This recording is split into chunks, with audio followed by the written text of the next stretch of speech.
The question for today's podcast, is it possible to have better energy, more productivity, live longer, and lose weight all at the same time? Well, I know we all suspect yes, but for me, I have a lot of knowledge gaps here and even more implementation gaps. So today's guest has done the hard work for us.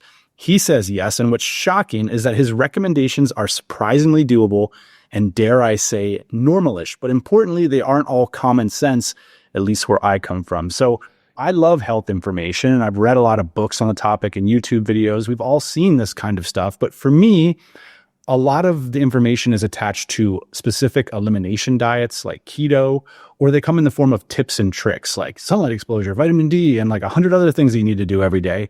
Or on the other side, they're overarching claims that make sense, but are often a little bit difficult to implement. Today's guest actually thinks the eat less, exercise more mantra is one of the horrible lie that has been perpetrated to the public. Or only eat whole foods. Okay, that sounds sensible, but for me, I like to be able to backfill that kind of general idea with more information so I understand why I'm doing what I'm doing. What if there was an updated worldview with receipts and an entire back catalog to boot? So my guest today, Jay Feldman, promises just that. On his excellent Energy Balance podcast, he offers a new to me worldview around diet and eating, the framework of metabolic efficiency. What's so interesting about this paradigm is that it nicely captures many of the influencer tips we've been told over the years and provides a clear roadmap for implementing it. So I was turned on to Jay's work a few months ago because I was cramming for a high volume riding season here in Europe without too much prep. So I needed to train a ton. I need to continue to work, and I have a young family, so I have a lot of family responsibilities as well. I was pretty blown away. Not only did Jay's advice help me immensely, but it helped also address some health concerns of friends and family. Also, importantly, just provided this super intellectually fascinating deep dive into the often mysterious world of health and how the body works. So as many of you know, I am not an expert whatsoever, but I love myself a good deep dive, and Jay's work has provided exactly that to accompany me on these long training rides. All right, I hope that sets this thing up for you guys. I hope you enjoy this introduction to Jay Feldman's work. And I'm very curious, because I know these topics are hotly debated, what your thoughts are, what's worked for you. Let me know. You know my email. Without further ado, I'm going to roll the conversation. Enjoy. Just introduce yourself. Let us know your name and what it is you do. Thanks for having me, Dan. My name is Jay Feldman. I'm a health coach and independent health researcher. And so I have a podcast, spend a lot of time researching and then sharing those findings and helping to make it applicable for people on my YouTube channel and on the podcast. And I work with people one-on-one. I have a group coaching program and some other programs to help people improve their health, in all sorts of ways, everything from reversing insomnia and high blood pressure and autoimmune conditions to, having enough energy to get to the gym and recover after, or on the other side, just optimizing performance, helping people get the extra 10%, really feel their best. So I operate from what's called the bioenergetic perspective or view of health. And so what that means is we're looking at how our bodies produce energy all the way down to the cellular level inside the mitochondria, the engines of the cells. And we're operating off the finding that the amount of energy that our bodies produce is directly responsible for our health. And basically, the more energy we have available, the better all of our systems function. And when we don't have enough energy, our bodies have to adapt, and that involves stress. And it also involves turning down some of our processes endogenously that leads to various symptoms we might experience or different conditions. And so we're really focused on how do we maximize the amount of energy we're producing. And so when we're looking at everything from diet to supplements to sleep, other aspects of our lifestyle, light, EMFs, we're looking at it through this lens of how it impacts our ability to produce energy. There's like these little nuggets that pop out in your episodes that stick in my memory. And one was like, you had a specific hook into this worldview that was unique, where a lot of us are coming to diets because we're trying to address problems or pathologies, but you came into it relatively young. And it exposed some of the shortcomings of some of these maybe overly simple approaches that can work as a therapy for things like diabetes or high blood sugar. So I'm curious if you could let us know, like, what was the story that got you personally interested in this worldview? So I was interested in health and nutrition at a young age. I was an athlete. I was just always trying to look for what was going to not only help me feel better, but also lead to, building more muscle or having more energy for my workouts. And it was really just a pursuit of health as well. I just wanted to be as healthy as I could.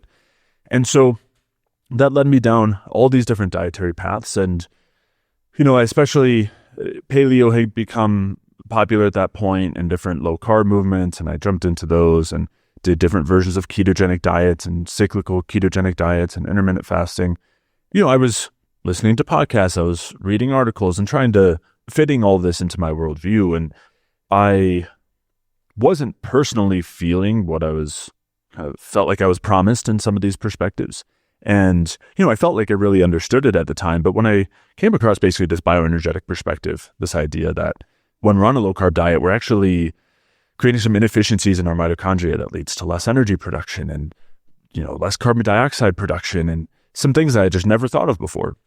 And so, I thought that was interesting. And at the time, I was very much craving carbohydrates. There were certain health issues that I was looking to improve. And so when I came across this information, it was definitely eye-opening. And I was in school at the time. I was at pre-med and, looking at these biochemical pathways I was learning in school, and then seeing that this other perspective was actually incorporating those things and really drilling down into the physiology in a way that I hadn't before. And so it really kind of, shifted my perspective. And that was kind of really the turning point. I don't study health that much, but occasionally I'll circle around, like I have to train for cycling this summer. So I got back on the bandwagon, and I can remember these like seminal moments, like reading Ray Kurzweil's book and him talking about the mice experiments and caloric restriction for life extension. And then I remember coming across Rob Wolf's book where he talks about the dangers of seeds. For me, when I came across your worldview, it captures like all of these touch points of health and gives me a stronger perspective on how to like implement it in the kitchen, essentially. Well, I'm wondering if it might make sense to sort of start with why eat less, exercise more is one of the most dangerous myths in the health industry. I'm curious too about the science of the rat experiment, if you could just sort of lay that out for us. I think it's a good place to start because it helps us expand on what's so central here and what I think is missed in so many other areas. And so what we're typically given with, let's say, the calories in, calories out model or the eat less, exercise more model, is this idea that our bodies inherently want to be unhealthy and overweight if they're left to their own devices. And so restriction is our answer. And we have to either restrict the amount of calories coming in or add extra calories coming out. And the idea being that there's just a kind of a scale that says you have a certain amount coming in and it goes to all the places that we need. Some of it goes to energy, some of it goes to building muscle, some of it goes to, storage as glycogen, and then anything left over just goes to body fat. And so we obviously don't want anything left over. So if you have that extra body fat, you're trying to lose it, or if you're gaining weight, you just have to have less available. It's like a very kind of simplified equation. And it doesn't highlight the most important pieces that I think are being missed there, which we'll dig into. But the other thing is it leads to what I think 90+% of people who are interested in health do for their entire lives, which is either yo-yo restriction or just chronic restriction due to a lot of willpower. And so you either have the people who do a good job at losing weight, but whatever they're doing is just generally not sustainable, not to mention physiologically, there's a cost there. And so it makes us very prone to regaining weight when we do this through just calorie restriction or other stressful mechanisms. And so typically what people find is the weight loss becomes harder and harder, and the weight regain happens faster and faster. And we see this play out in research as well. And we'll talk about, some of the calorie restriction studies and lifespan, but we see this in, they have these rodent studies where they do weight cycling. They get them overweight, they lose a decent percentage, and then they have them regain the weight, and then they lose it again, they regain it again. And what they find is even after the first cycle of weight loss and weight regain, they then lose weight at half of the rate that they lost before, doing the exact same thing. So they have them on the exact same protocol to lose weight, but the second time, it takes them twice as long to lose the same amount of weight. And when they regain it 3 times as fast as they did the first time, even though they're doing the exact same thing. And it tells us a lot about what our bodies are saying. They're basically saying when we restrict them, this is not a good environment. Whatever's going on is not ideal for me as a human being. And so I need to lower my metabolic rate, try to conserve as much energy as possible, and try to put on extra body weight. And that's why we regain that weight a lot faster. And on the flip side, even though we've regained the weight, we haven't actually regained our health and our metabolism. And so then our bodies say, if they're in a rough environment, they say, I don't want to lose that weight again. I want to hold on to it as tight as I can because I'm expecting this to happen again. I'm expecting this environment to continue to be pretty rough. I'm going through these periods of famine, of stress. And so I need to prepare for that. And so I don't want to lose this body fat. And so the next time the rodents or humans are trying to lose weight, it's that much harder. Our bodies are fighting against us, kind of thing. That's the idea that we're given. And they're trying to conserve energy. But the reality is they're not fighting against us. They're responding properly. They're doing exactly what they're supposed to do in a harsh environment. And we just need to instead try to figure out a way to lose weight in a way that doesn't create a harsh environment, that's actually really supportive of our physiology. And so that's kind of what we're left with when we're given this eat less, exercise more paradigm without digging into the details. And what it really ignores on the central level is that what happens with the food that comes in is dependent on a number of things. It's not just the amount of food that comes in, but whether we convert that food effectively into energy depends on everything from the nutrients we have available, the stress in our lives, pesticide exposure, our gut health, tons of other factors, the types of fats we're eating, etc. And when we're not effectively converting that food to energy, that's when we have excess that converts to body fat. And because we have less energy, we get this constant signal that we don't have enough energy here and we need to keep eating. And this is the state that most of us are left in because of the terrible food supply and all of the rest. We're left in a state where we're not efficiently converting the food to energy. We're chronically hungry. And so we always have to restrict. And we're really prone to just storing all this extra food as body fat. And on the flip side, if we fix our ability to convert that food into energy and make that really efficient, the kind of overeating excess hunger goes away. And also there's not that extra fuel available to store as body fat.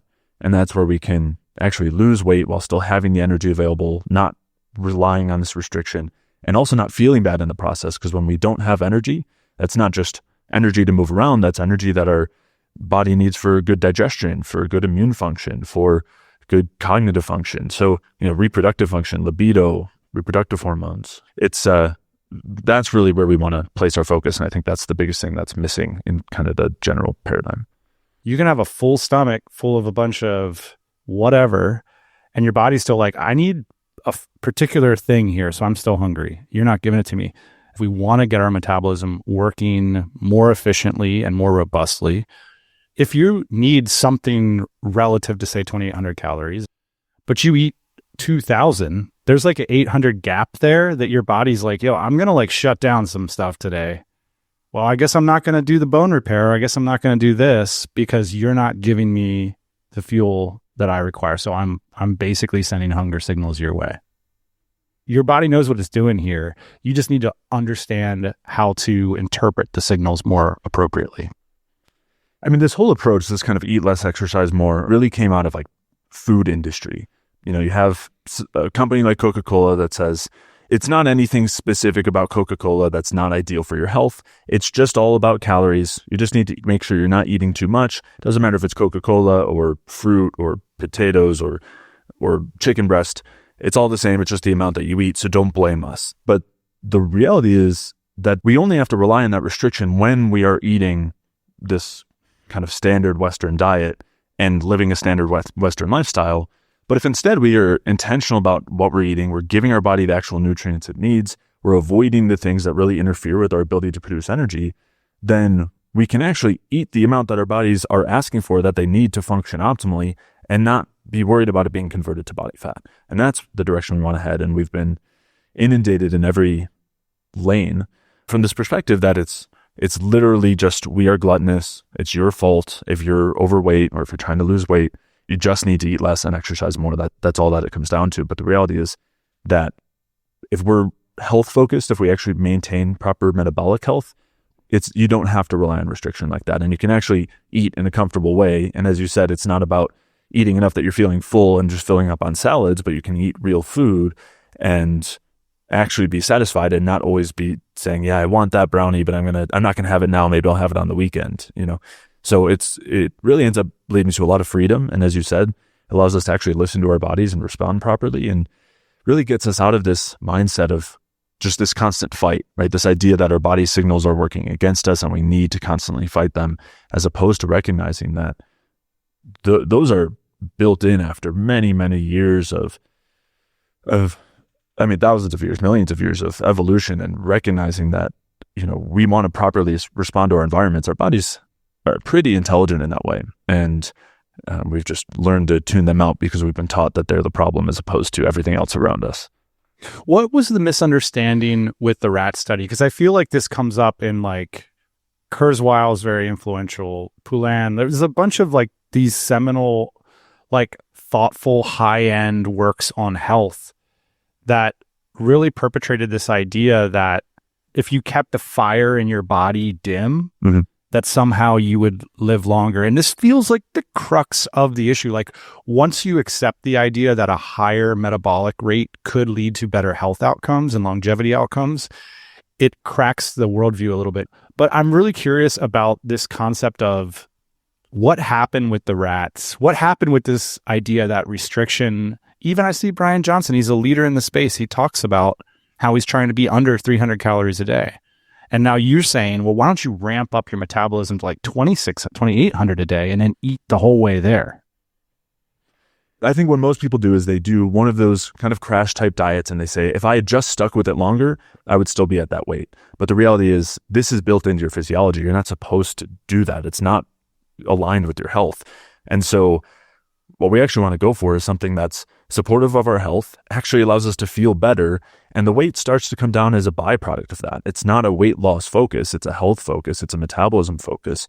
We'll see the weight come down, and maybe it's half a pound a week, maybe it's a pound a week. But I think people coming in sometimes they're like, that's not enough for me.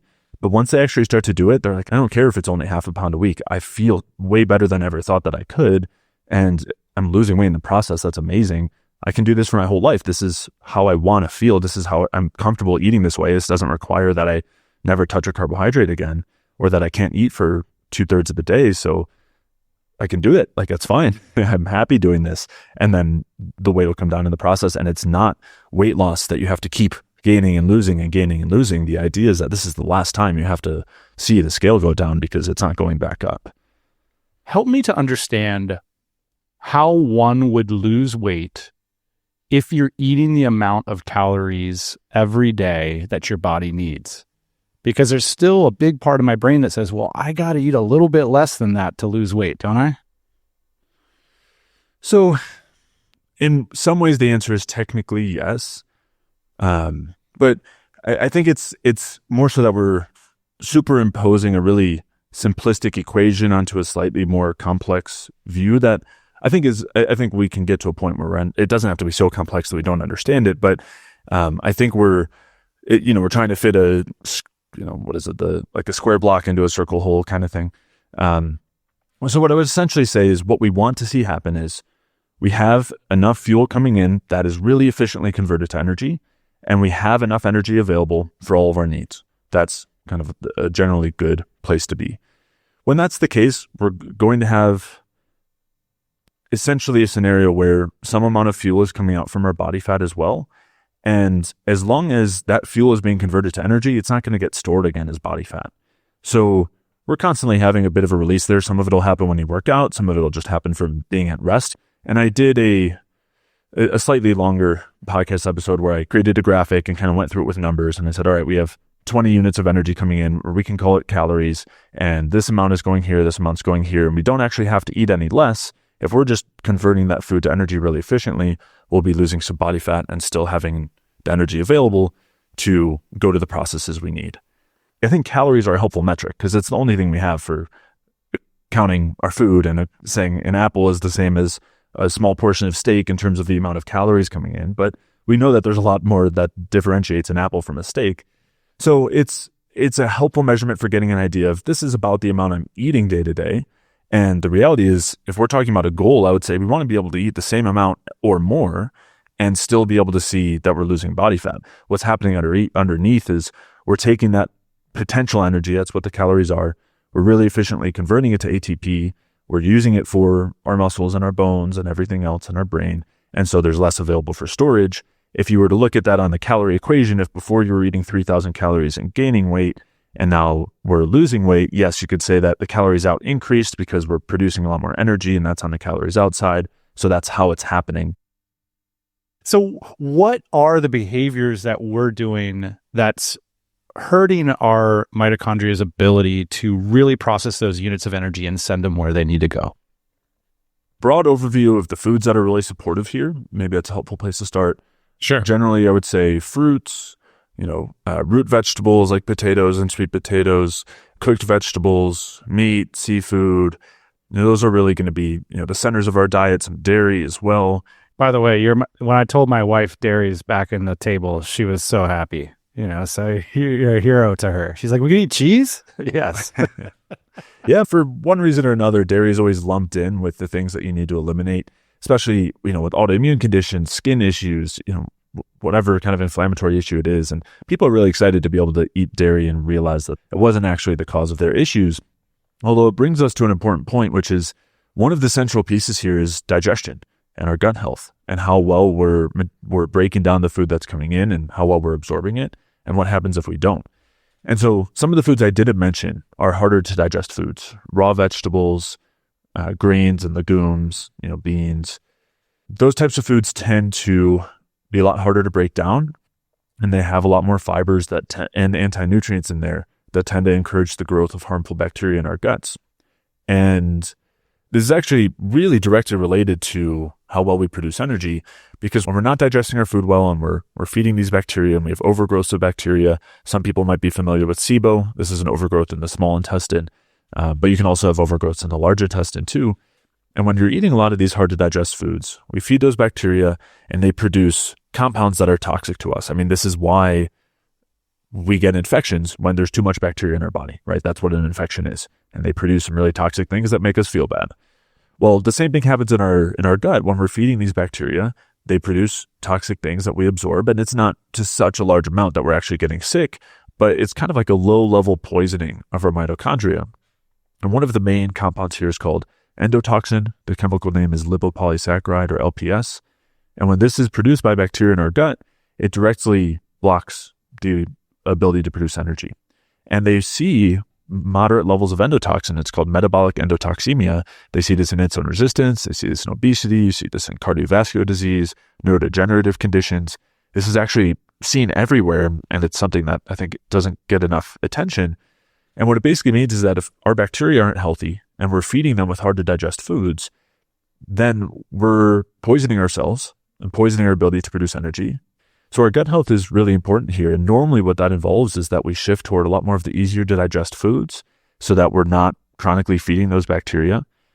We make sure that we're not eating high anti-nutrient foods. So you mentioned seeds earlier in Rob Wolf, and this was something that was talked a lot about in those paleo days, which is that plants have defense chemicals because they don't want to be eaten, but they can't defend themselves against you. They can't run away. They can't, fight you. And so they have these chemical defenses, and they're especially concentrated in the seeds of the plants. So nuts and seeds, grains, legumes, beans are all actually the seeds of the plants. And so they have these defense chemicals in there that end up interfering with digestion and supporting the growth of harmful bacteria. So lowering these or avoiding these in the diet can make a huge difference for digestion. And raw vegetables also fits in here, especially like raw leafy greens have a lot of these defense chemicals that make them less nutritious. Even though there's nutrients in there, we can't efficiently absorb them. But then B, it actually encourages the growth of harmful bacteria. And so that's a huge factor when it comes to the diet, is eating easier to digest foods that our intestines are actually built for. We aren't cows. We have 4-chamber stomachs that are made to digest grass and these sorts of vegetation, which they don't even digest. They have a ton of bacteria that do it, but they have a different setup so it doesn't harm them. I've done a bit of a deep dive on the polyunsaturated fatty acids, PUFA. So PUFA is a word that's being tossed around my household right now. And somewhat controversially, which is interesting, you suggest, among many others and a growing chorus of others, that we should almost on the wholesale avoid anything with PUFA. what is happening when I ingest this stuff, and what's happening at the cellular level when I cook something in a cooking oil, for example, or I go to a restaurant that does the same. So we have a few different types of fats. We have saturated fats, monounsaturated fats, and polyunsaturated fats. And polyunsaturated fats, those are PUFAs. And so when it comes to the sources of these fats, just so people have a picture before we talk about the physiology, the basic physiology is that saturated and monounsaturated fats are high in dairy, beef, lamb, bison, coconut oil, butter, foods like that. Whereas there are some foods that are more high in monounsaturated fats like olives, olive oil, avocado oil. And then we have the polyunsaturated fats, and these are really high in those cooking oils like the seed oils. So canola oil, corn oil, soy oil, sunflower oil, any of those are very high in polyunsaturated fats. And it's also high in things that eat those sorts of unsaturated fats. So a lot of chicken and pork in the United States is fed corn and soy and a lot of these oils as well. And so chicken and pork are very high in polyunsaturated fats as well. Their fat is the exact same as the fat that they're eating. And so it's another really big source of polyunsaturated fats that I think people aren't as aware of because of the focus on seed oils. But when we actually look at where all of these fats are coming from, they're coming from the seeds, the nuts and seeds that we were talking about earlier. And the reason for that is because the nuts and seeds basically are the reproductive part of the plant, and they need to be able to survive through colder winters and colder springs so that then they can still sprout and become a new plant. And the polyunsaturated fats are really helpful when we're dealing with low temperatures. So animals that, live in really cold waters, or again, we have the nuts and seeds. Fancy fish. Yes, exactly. Yeah. They rely on a lot more of these polyunsaturated fats. They're better for cold temperatures. And the reason for that is twofold. One is that they stay liquid at these colder temperatures. So that's why these, cooking oils are liquid at room temperature as opposed to something like butter or coconut oil, which is solid. And so that allows for certain things to function better physiologically, in these fish, for example. But the other thing is at higher temperatures, these fats are really unstable. They're very prone to damage. And for that reason, you can't have these polyunsaturated fats in these more tropical climates. And when we look at, nuts and seeds, when you take them and move them to tropical places, they reduce the amount of polyunsaturated fats in the same type of plant. And when we look at the types of nuts and seeds that are available in the more tropical regions, the warmer regions, that's where you get things like coconut or cocoa, like chocolate, cocoa butter, that are much more saturated and have very little PUFA. And we as humans are, we're endothermic. We produce our own heat and we have a pretty high body temperature, 98.6 degrees. And there are a lot of kind of reactive processes going on in our bodies all the time when we're producing energy, going through digestion and things like that. And so when we consume a lot of these polyunsaturated fats that are very susceptible to damage, we end up with a lot more damaged fats in our bodies, a lot more peroxidized fats, a lot more lipid peroxides. And when these fats get damaged, for one, the fats actually make up the structure of a lot of our bodies. All of our cells have a lipid bilayer, which basically means that they have a fatty layer around them that's made up of the fats that we eat. Our mitochondria have the same, actually have two of these layers of fats. And so our bodies are made up of the fats that we're eating. And when we're building these engines, so to speak, with kind of susceptible, weak, fragile fats, and then we're trying to run an engine that's, kind of highly reactive and combusting, you end up with damage. And that leads to damage to the fats, and it leads to damage to the other structures in our bodies. And we see these damaged fats show up in all those same chronic health conditions. You see it in the brain and in Alzheimer's and Parkinson's disease and other neurodegenerative conditions. You see it in the vasculature and cardiovascular disease. You see it in the plaque. You see it in the liver and fatty liver disease. You see it all over the body in all of these different chronic conditions. And what that's basically telling us is we're A, having a very inflammatory state, and B, we have a lot of fats that are able to be damaged, that are very fragile, as opposed to the more stable fats like monounsaturated and saturated fats. And the monounsaturated and saturated fats are the fats that we've been eating forever, basically, because the only way that we could get high amounts of polyunsaturated fats is intensive chemical industrial processing of these nuts and seeds. If you look at a little corn kernel, it's not very easy to squeeze the oil out, I don't think anybody was doing that a couple hundred years ago, but yet we consume corn oil now, or sunflower seeds. Think about squeezing the oil out of a sunflower seed. You can never do that, right? So we're getting exposed to large amounts of these polyunsaturated fats in a way that we never naturally would have. And when we look at native cultures, people eating their more natural diets, they're not, they're eating very low amounts of polyunsaturated fats, and obviously they're very healthy and they aren't dealing with the diseases that we're dealing with.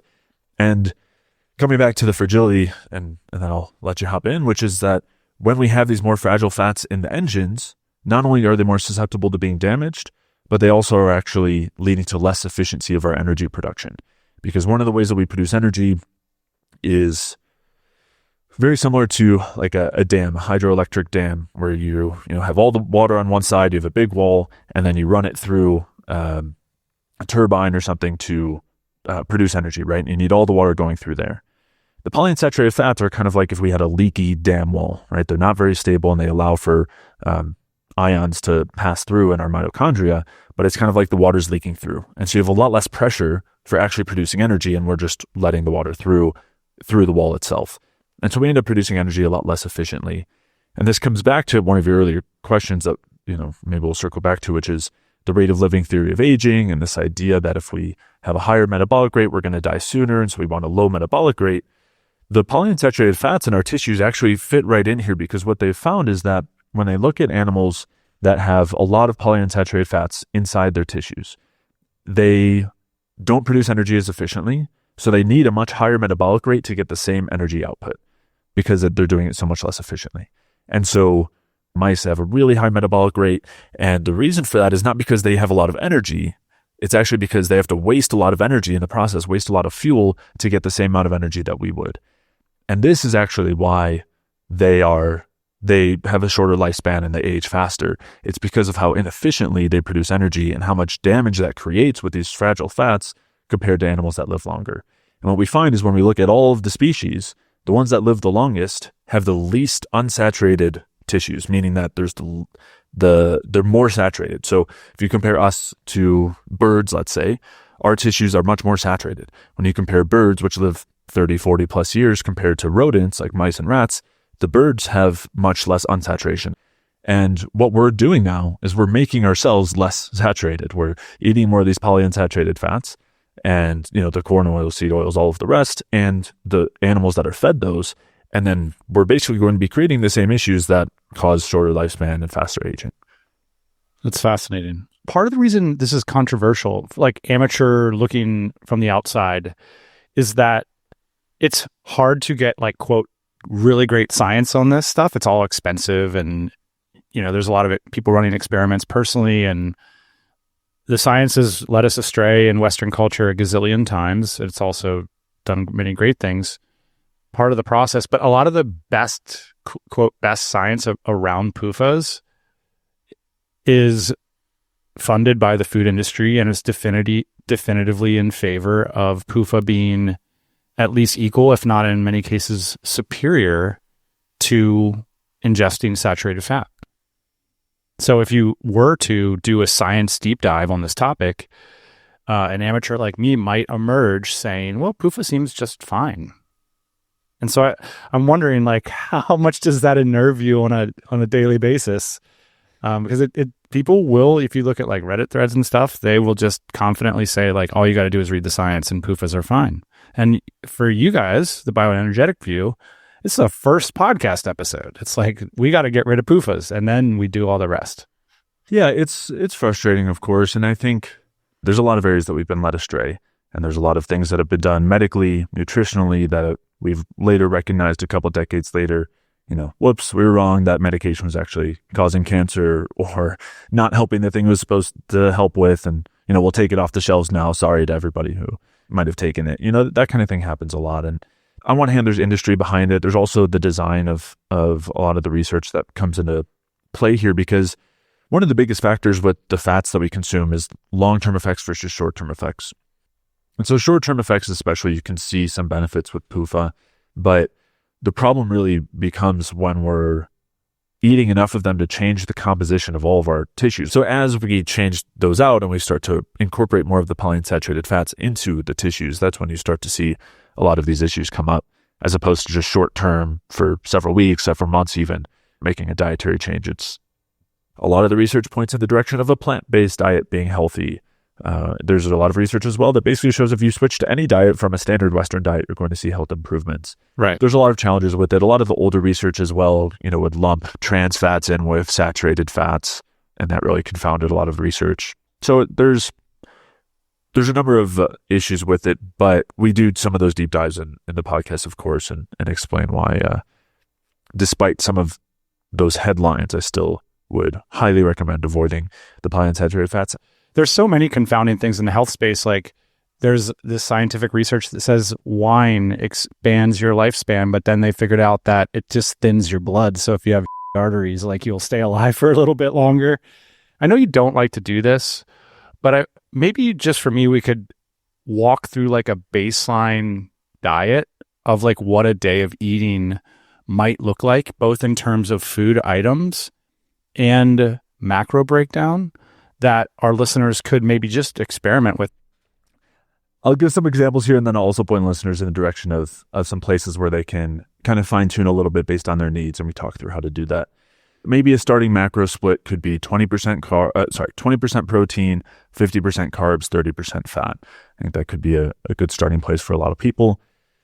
And, as far as some sample meals go, with breakfast, it can be eggs and a smoothie. It could be eggs and a hash with some potatoes, obviously potatoes, onions, things like that, cooked in butter, cooked in maybe coconut oil. And you could do some orange juice with that. You could do some fresh fruit. A lot of meals, basically, we're getting a good protein source. Lunch could be some shrimp, a bit of steak, some chicken breast, some ground beef. You could do just fruit with that, or honey. Some people like to stick to more of the sugar-based carbs, or you could do potatoes or white rice. You could do a bit of cooked vegetables as well. But as you were alluding to in the food guide, I have a kind of ranking of the foods in terms of digestion. And often my recommendation would be to stay in the two highest categories for digestion to start. So it's like the blue and green category. And there's a lot that are in the yellow category that might be totally fine for you, but you might benefit from just keeping those out for a little bit, seeing how you feel, and then bringing them in a bit slower to identify if anything is maybe triggering some issues for you. So, cooked vegetables could fall in that category, for example. Then you could do, snacks could be, if we're trying to think of quick things on the go, you could do a bit of beef jerky, you could do some dried fruit, some macadamia nuts, a bit of dark chocolate. You could do even maybe some potato chips cooked in olive oil or avocado oil. Dinner could be the same thing, low-fat fish, seafood, beef. Pastured chicken or pastured pork is fine as well. It's just a lot harder to find if it's actually low in PUFA. And you could, when it comes to carb sources, potatoes, sweet potatoes, white rice is a good one. I know I was talking about grains earlier, but white rice actually has a lot of those anti-nutrients stripped from it. So that can actually be a fine source for carbohydrates. And especially now with it being summer, fresh, ripe fruit is available. So definitely take advantage of that as well. Yeah, a strange war on fructose lately on the web. What's interesting is that sounds delicious, sounds sensible, but I think with the framework that you've delivered that in, it makes sense because, when you're trying to lose weight or repair some kind of dysfunction, things like a glass of orange juice or 50% carbs, all of a sudden, like all these alarm bells are going off from what we've seen in the diet industry in the past 10 years. And so it's interesting for you to kind of green light some of this, what feels like a very sensible, natural way. I mean, I think for a lot of us, it's like eating whole foods in a balanced way that gives you good energy and plenty of calories and substrates and fats and things to build your body. One of the things my wife said when I was like studying your diet and trying to figure out what it looks like for me, she's like, yeah, it's kind of like the baby's diet. Because like everything that you're putting forward is something we would feed the kid. Yeah, I mean, our taste is there for a reason. We were talking earlier about cravings and hunger and our body signals, but taste is an important one. And generally, we shouldn't be needing to eat foods that we don't want to eat. And if we can get to a point where we can use our intuition and our sense of taste to really guide us as to whether we need a bit more protein or a bit more fat or carbs. And obviously, there's so many ways that our kind of modern world has hijacked that, right? Because our sweet taste nowadays could be satisfied by strawberries or watermelon, but it also could be satisfied by a donut. And those things work physiologically very differently, but we're not really built in a way that was ready to handle something like a donut, right? That's a much newer development. But when it comes to babies, for example, normally that kind of thing's off the table. And so their taste can be a really great guide. And yeah, I don't think it's an accident that the things that they enjoy eating and are supportive for their health are also generally pretty supportive of ours too.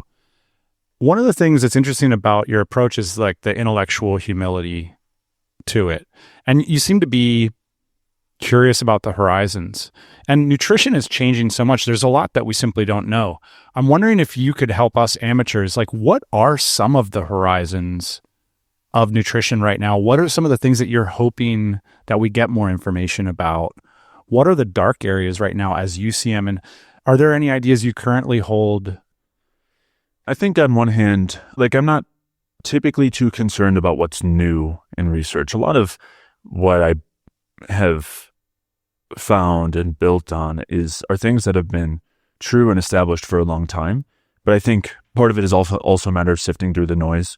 I tend to be on the skeptical side, and when there is new research, whether it's talking about some new supplement that a lot of people are excited about, right? I hear it all the time, urolithin A or C15 or molecular hydrogen or tons of other supplements, and people are just jumping on these bandwagons and getting really excited about it. And this is going to be the thing that extends your life or helps you have a lot of energy or will solve your health issues. And I think most of the time I tend to lean more toward things that I would say are physiologically well established and wait to really uncover the deeper mechanisms well established for many decades in biology and physiology.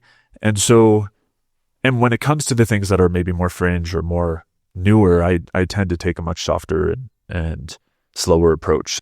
And I think science has been a double-edged sword where we oversimplify, we dig into a specific without a contextual understanding, and we optimize for it. We understand something very small, but sort of miss the bigger picture. We're talking millions of years versus 100, not even 100 years of industry creating foods and or quote unquote foods that never would have been available, in any capacity. So when we're talking like PUFA and seed oils and things like that, and then, feeding that to the animals too, I think that is something we should definitely be skeptical about talking about new interventions, and especially ones that have just had such heavy industry push and obviously have won out, not because of a health reason, but because they're cheap, and in a lot of the Latin American countries that I've been, or in the ones that are less developed, they tend to use more of the animal fats that they always naturally cooked with. Obviously, they never had canola oil built from some machinery or something like that. But over time, as those foods have come about, it's way cheaper to buy canola oil than it is to use, lard or butter or something. So yeah, it's kind of sad to see all that shift. But speaking of research and new areas that I'm excited about, I think a lot of it does have to do with how our modern environment is affecting us in ways that we haven't evaluated. Plastics, materials that we're exposed to, that in terms of our clothing and everything kind of around us, bedding and things like that. A lot of the chemicals in our, in cleaning products and things like that I'm looking forward to seeing shed more light on. The effects of non-native EMFs, Wi-Fi and other sources of EMF. There's a lot of cool research slowly being done regarding the benefits of sunlight and other light wavelengths. And so those are areas of research that I'm looking forward to seeing more and more about. And something else with that is ideally seeing more research. And there is some of this looking at getting away from some of the biochemistry a little bit, which obviously I enjoy, I think is fascinating, but looking at things with a little bit more of a three-dimensional view, looking at the electromagnetic fields that are produced by different cells and how that works through signaling processes and interacts with our biochemistry and things like that hopefully we'll see some more light shed on. Yeah. Cool. I think you're probably going to be one of the ones that helps us do that. So hopefully this, for many listeners, this is the beginning of a exciting intellectual journey through your back catalog. I would recommend the best place to start is to download your food guide. So we're all business nerds here. Your food guide is like super useful resource. Which URL can we get that at? Yeah, it's jayfeldmanwellness.com/guide. Okay, so go there, give your email address to Jay, and then watch a masterclass in classic autoresponder marketing. So for the business nerds, it doesn't feel like you're being marketed to. You're not doing marketing. You're literally just educating us, walking us through this journey step by step of how we can learn, the framework, how we can apply it in the kitchen and in our lives. It's an enjoyable read. It's really cool. It's a great way to get to know your brand, and then you can go down the back catalog. So I feel like that's the best way to get into the Jay Feldman universe. You agree with that? Yeah, that's definitely the place I recommend people start. Well, cool. Thanks for taking your time today to share with us your work and your philosophy, and appreciate all the work you're doing, Jay. Yeah, of course, Dan. It was great chatting. Thanks for having me on.